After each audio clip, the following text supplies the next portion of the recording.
السلام عليكم ورحمة الله وبركاته. أهلا وسهلا بكم في فيديو جديد. النهاردة إن شاء الله معنا بيس 2014 كاملة بإذن الله بدون تسطيب.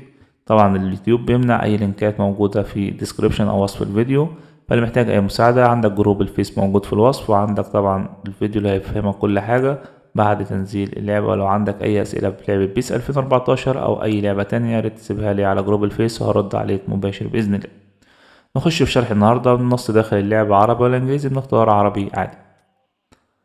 بعد ما بتختار النص بتبدأ مستوى المباراة. عاوزه نجم متميز، مبتدئ، محترف، على حسب ما انت تفضل. انا بجيب نجم متميز. هنا بقى بتبدأ تدخل اسمك عشان يحفظ الداتا بتاعتك. انت بتلعب انالوج ولا بتلعب زراير او الاجهزة اللي هنشرحها ان شاء الله في الفيديو من قدام. بعد كتابة اسمك بتختار النوع بتاعك، يعني النوع الزراير النوع الواحد ولا اتنين، او مخصص ان انت عايز تبدل ما بين الار1 والار2 عشان لو سرعة متبدلة عندك يعني. بعد كده عندك تغيير المؤشر اللي هو الترقيم ال1، عاوزه بمساعدة الكمبيوتر يساعدك فيها خالص، يعني هو اللي بيبدأ يبدل ولا شبه مساعد يبدلك. هو شبه مساعد المفضلة الصراحة عشان ايه تبقى متعود عليه. اسم المؤشر عاوز اسم اللاعب ولا رقم الواحد ده ولا ايقاف، هنخليها اسم اللاعب. مرور الدعم زي ما انت شايف كده، بتحب تظبط بقى الاعدادات دي براحتك انت على حسب ما انت تفضل. التحكم في الركلات الحرة بخليها عادي مش عكس الاتجاهات عشان تظبط معاك. تمام. الباقي دوت لو حابب انت تشغل حاجة تمام. حتى عندك الانزلاق تلقائي ممكن نخليه شبه تلقائي او بمساعدة عادي، يعني على حسب ما انت تفضل عشان يعمل تاكلينج داخل المباراة. بعد كده بتبدأ تختار الفريق المفضل ليك، ولكن انا هختار برشلونة. هيبدأ يقول لك لاعبك المفضل، ممكن تختار ميسي او كريستيانو على حسب ما تفضل عادي. بعد كده بندوس اوكي.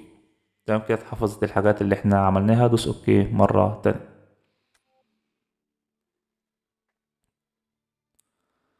بعدها نبدأ نخش على اللعبة. طبعا اللعبة من غير اونلاين، يعني اللعبة اوفلاين ما فيهاش اي حاجة بخصوص الانترنت عشان مقفول. هدوس لا، مش عايز اتمرن حاليا. نبدأ نشوف اجواء اللعبة. اول حاجة نخش عليها اللي هي الضبط او الاعدادات اللي في الجنب دي خيارات. اعدادات بيانات الشخصية، نخش على اعدادات النظام الاول. اعدادات شاشة المباراة. عندنا هنا مقياس قوة التحمل بشغله. تمام كده مفيش حاجة كده ممكن نعملها. اعدادات الصوت، ممكن اقفل صوت الموسيقى داخل اللعبة عشان بحب اللعبة من غير موسيقى زي ما انتوا عارفين لو متابعين الفيديوهات اللي فاتت. صوت التعليق بتبدأ بقى تعلي وتوطي على حسب الحاجات اللي انت تفضلها داخل اللعبة. انت بتظبط الصوت زي ما انت حابب. انا بظبط ايه على الحاجات المفضلة ليا، مش لازم انت تعمل زيي، بس ممكن تعمل اللي يريحك طبعا. تمام كده. بعد ما عدلنا كده ممكن نرجع مرة تانية عشان اعداد سرعة اللعبة. اللعبة لو عندي سريعة بعمل -1 أو -1 أو -2 لو لعبة سريعة جدا. اللعبة بطيئة بخليها 1 أو 2. اللعبة كويسة بخليها 0. فأنا هنجرب على 2 عشان نشوف اللعبة. إعدادات اللغة هنا عندك عربي وإنجليزي، النص داخل اللعبة أو حتى التعليق. عندك لغتين داخل اللعبة تشتغل اللي انت عاوزهم براحتك يعني. مقطع صوتي. اعدادات بيانات الشخصية عندها 32 داتا مختلفة. انت بتلعب زراير، صاحبك بيلعب انالوج، بتحافظ خطط معينة، هو حافظ خطط تانية. مش كل حاجة مثلا معطى انزلاق تلقائي، المساعدة في التمرير، كل حاجة كل شخص وليه البيانات بتاعته معين. عند المقاطع الصوتية أنا بلغي المقاطع الصوتية إذا كان في الشاشة العادية أو حتى في أهداف ولقطات مهمة من عبر زرار الأر1 أو زرار السرعة عشان تلغيهم كلهم أو حتى تشغلهم، دي حاجة ترجع لك. ضد الكمبيوتر، المباريات بتاعتك ضد الكمبيوتر بيجيب لك الإحصائيات بتاعت كل مباراة أو معظم المباريات يعني. هنا بنبدأ نغير الفريق المفضل لينا. أنا مثلا اخترت برشلونة، اخترت برشلونة تاني، ممكن تغير انت ريال مدريد وكريستيانو زي ما قلت لك في أول الشرح. بعد ما اخترنا خلاص الفريق واللاعب المفضل، تمام كده تشغيل إعادة العرض ديت لو انت مسجل أهداف. طبعا احنا مش مسجلين أهداف لسه، اللعبة أول مرة تتفتح. هنا الأرصدة، مفيش حاجة تانية ممكن نعملها هنا. ودلوقتي هنبدأ نخش على الإيديت عشان التعديل. بنعمل نعم عشان يعمل لي ملف يحفظ فيه الحاجات اللي أنا هعدلها. تمام. عندي هنا لاعبين، ممكن أعدل على لاعبين موجودين أو فرق أو حتى اختيار فريق قومي. أخلي مثلا ميسي بيلعب في منتخب مصر، أو أنقل ميسي مثلا في الانتقال من برشلونة لريال مدريد، والعكس مثلا كريستيانو لبرشلونة. ممكن أغير على اسم ملعب، أغير اسم دوري أو كاس، وأخلي فرق مختلفة تلعب فيهم. فزي ما أنت تحب عدل براحتك. التريننج للتدريبات خلاص مفيهاش مشكلة. كومبيتيشن دي البطولات، عندنا يوفا تشامبيونز ليج وأوروبا ليج وكوبا ليبرتادوريس وكاس آسيا وكاس ودوري. الكاس أو الدوري دي البطولات المترخصة داخل اللعبة، وهنبدأ نشوفها مع بعض. أول حاجة نجيب الكاس، نعمل جديد. هنا عندي كاس كونامي وكاس العالم وكاس أوروبا وكاس أمريكا وكاس آسيا وكاس أفريقيا. فأي كاس براحتك، انت ممكن تلعب حاجة دي ترجع. في الدوريات نفس الحوار، الحاجات المترخصة داخل اللعبة، وليكن معنا الدوري الإنجليزي والإيطالي والأسباني وطبعا الفرنسي والهولندي ودوري البرتغال وجميع الدوريات الموجودة قدام حضرتك دي وأكتر ممكن تلعبها عادي. الأرجنتين والتشيل والحاجات دي كلها، دي دوري بيس أو بي اي اس ودوري بي ال اي. فبراحتك دي، أنا بس بوريك اللعبة من جوه عشان نعيشك اللعبة قبل ما تحملها. أهم حاجة عندي يوفا تشامبيونز ليج، وهعمل جديد عشان نشوف أجواء اللعبة من جوه، دي أكتر حاجة الناس بتلعبها. هنخلي الإصابات لأ، إيقاف يعني. وهنا عندك الوقت من 5 لحد نص ساعة براحتك. وهنا نجم متميز وعدد المستخدمين، دي أول حاجة. بعد كده أبدأ أختار الفرقة اللي هلعب فيها عشان يدخلني على دور المجموعات، ولكن هختار برشلونة. تمام كده، دخلني في دور المجموعات. حاليا بقى سيبك طبعا مع الدخلة بتاعة اليوفا تشامبيونز ليج، بس هسرحها عشان حقوق الملكية والفيديو ما تحذفش ونقدر نستفيد أكتر. طبعا أنا لاغي الموسيقى هنا، أنا بوريك بس الدخلة والحاجات دي. يعني السرعة هنا وهعملها في 3، يعني سرعة الفيديو في 3 عشان أوريها لك بس بشكل سريع. وهنبدأ بعد كده، بعد ما نشوفها نخش طبعا على الفرق ما بين المقدمة العادية بتاعة البطولة. بس حاليا هنشوف فوتبول لايف اللي هي الدوري الاحترافي او كون اسطوره. الدوري الاحترافي اللي هو مستر ليج، بتعمل دوري بيبقى فيك ليك فرقه بتبدا تطور فيها لحد ما تاخد كل البطولات الممكنه في السيزون كله في الموسم. كون اسطوره بتصنع لاعب تخليه اسطوره من اساطير كره القدم. عندك في الماتش مباراة استعراضية، هنبدأ نعمل مباراة استعراضية في اليوفا تشامبيونز ليج. طبعا كل اللي قدامك دي بطولات ممكن تعمل فيها مباراة استعراضية أو ودية يعني. ناخد اليوفا تشامبيونز ليج مثلا نعمل مباراة كلاسيكو عادية ما بين برشلونة وريال مدريد. نبدأ نخش نختار مثلا هنا برشلونة، والناحية التانية ريال مدريد. تمام، هنخش على إعدادات المباراة. عندك أول حاجة مستوى المباراة. تمام، الوقت خلاص مفيش مشكلة. أنا شغل بس ضربات الجزاء وأقفل إكسترا تايم عشان بصور، عشان لو أوصل ضربات الجزاء في آخر الفيديو. انفعالات اللعبة عاوز تشغلها وتوقفها، دي حاجة ترجع لك. الإصابات طبعا يفضل أنت تقفلها. حاجة طبعا تشغلها، دي حاجة كل ده يرجع لك، أنا بس أوريك اللعبة. بعد كده عندنا الملعب، عندك 13 ملعب داخل اللعبة في اليوفا تشامبيونز ليج غير الملاعب الموجودة في المباريات العادية. دول بس مترخصين داخل اليوفا تشامبيونز ليج عشان مش كل الملاعب طبعا داخل البطولة. بخليها عشوائي أو رقم 14. وهنا شتاء أو صيف على حسب ما تفضل. الملابس بتغيرها بالشكل ده.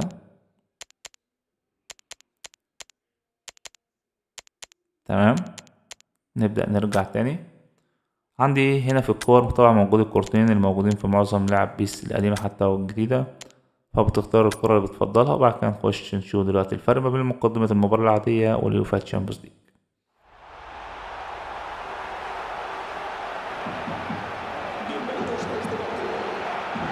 اهلا بكم مشاهدينا متابعينا.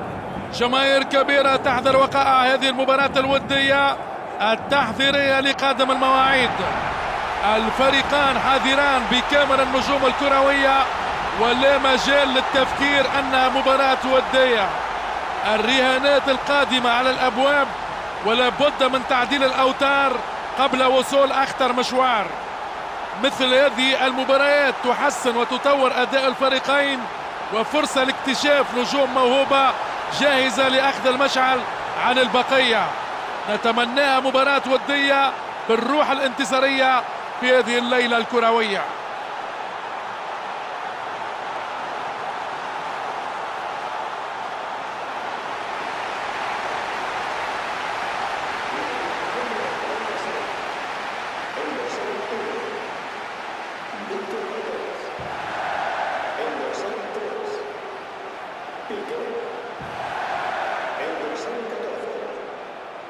Mascherano. En los 2, Daniel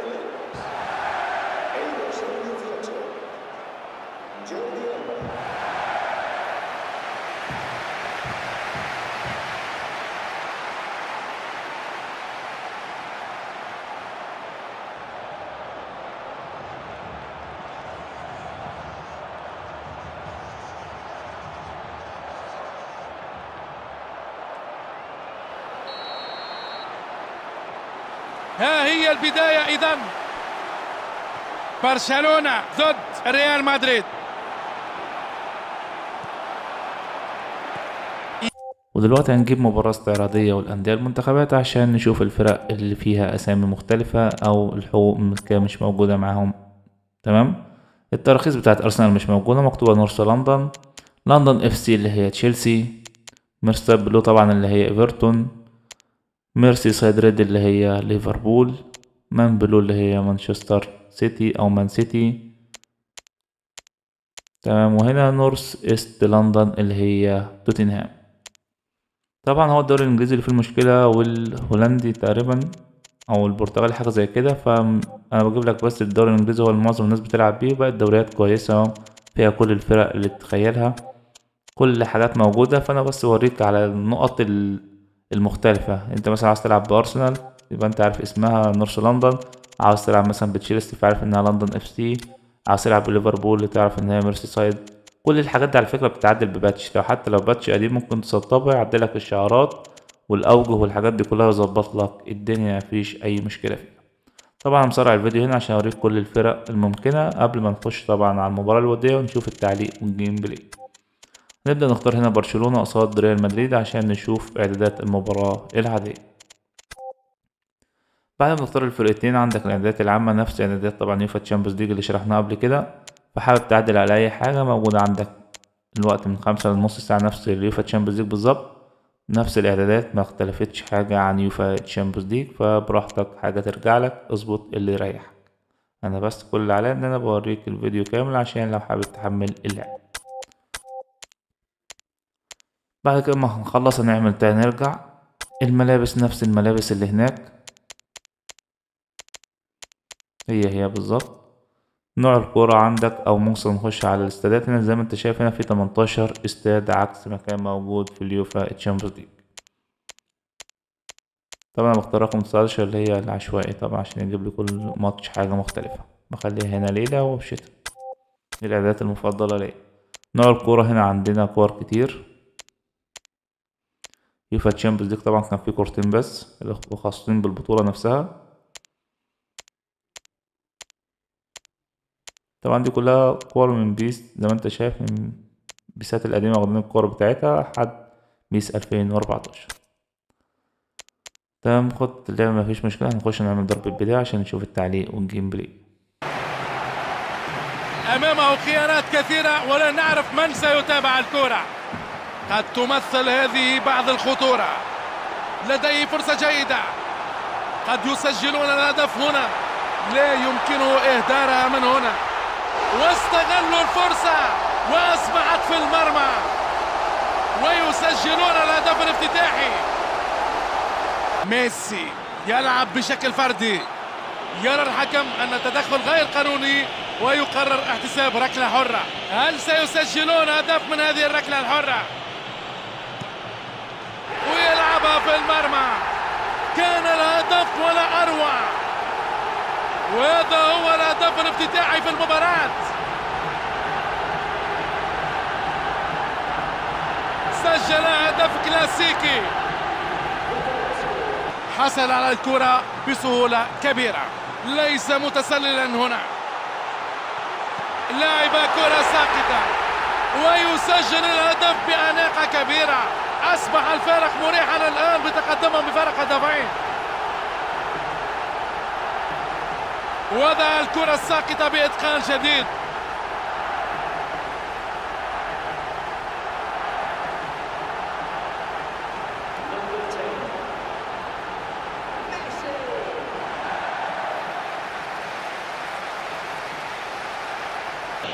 ركلة حرة، أعتقد أنه سيكون من الصعب التسديد مباشرة من هذه الزاوية الضيقة.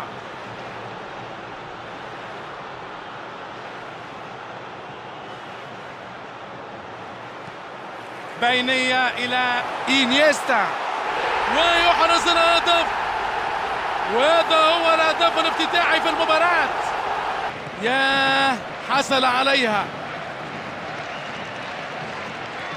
مرت الكرة، يركلها ناحية المرمى. جول نجحوا في تسجيل الهدف الأول في المباراة. دقيقة وحيدة وقت بدل ضايع، صافرة نهاية المباراة.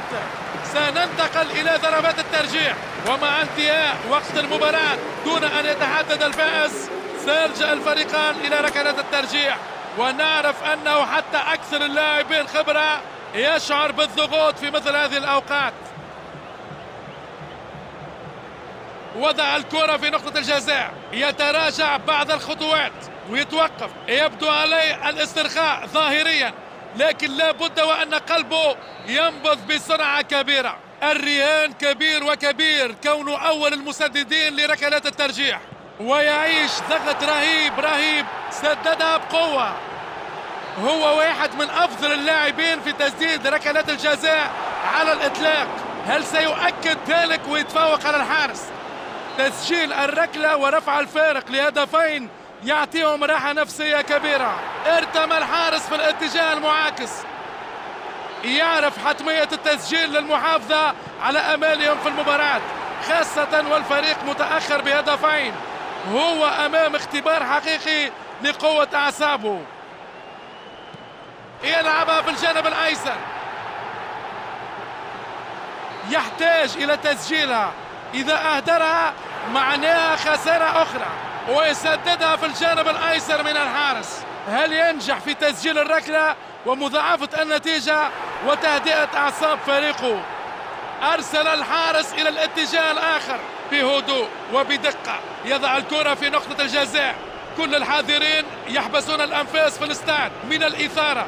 يا له من ضغط رهيب، قريبين من الهزيمة. إيش ما زال عندهم للبقاء في جو المباراة؟ حددت هذه الركلة الفائز في المباراة مع عدم توفر أي فرصة حقيقية للفوز. ولو وصلت لحد هنا فأنا بشكرك على مشاهدتك الكريمة، وأتمنى إنك تدعم الفيديو بتاعنا بلايك وتشترك في القناة لو لسه ما اشتركتش، وتسيب تحت تعليق يليق بيك. نلقاكم في فيديو جديد إن شاء الله على خير. سبحان الله وبحمده، سبحان الله العظيم، لا إله إلا الله، والله أكبر، اللهم صل وسلم وبارك على سيدنا محمد. السلام عليكم.